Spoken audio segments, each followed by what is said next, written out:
Senator Roy. I like that. I like that whole congressman thing. When I'm always willing to be confused with working folks, and and this is a good example of that. You know, my view is we should debate the House bill. It's exactly the process that Robert talked about, the Congressman Adderholt talked about. You don't know where these debates go if you won't have them.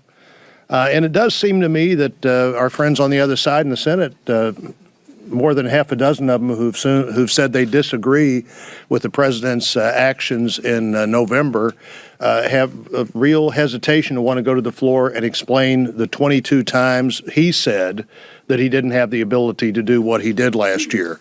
Knowing there are a lot of speakers here, I just said, well, give me some of those instances where the president said what he said. As early as March of 2008, talking about this, the president said the biggest problem would be not to go through Congress.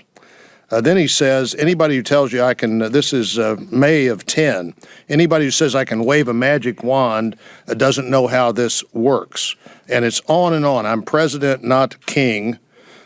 That was October of 2010. He may have stepped back from that since then, but I'm president, not king. I can't do these things just by myself. I can't do this by myself. April of 2011, changing our law means doing the hard work of changing minds and changing votes, not just one person doing it. That's April of 2011. When we talk about 22 times the president says he couldn't do this, there are really 22 times on 22 different occasions the president said he couldn't do what he did last year. Now, maybe that's why our friends, the Democrats, don't want to debate this, because how do you come back and say, well, that wasn't what he meant, or things have changed? The fact is the Constitution hasn't changed.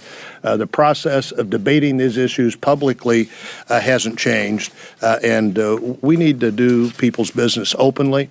You know, we were accused on occasion, when in the majority, and often accused of not being willing to close the debate.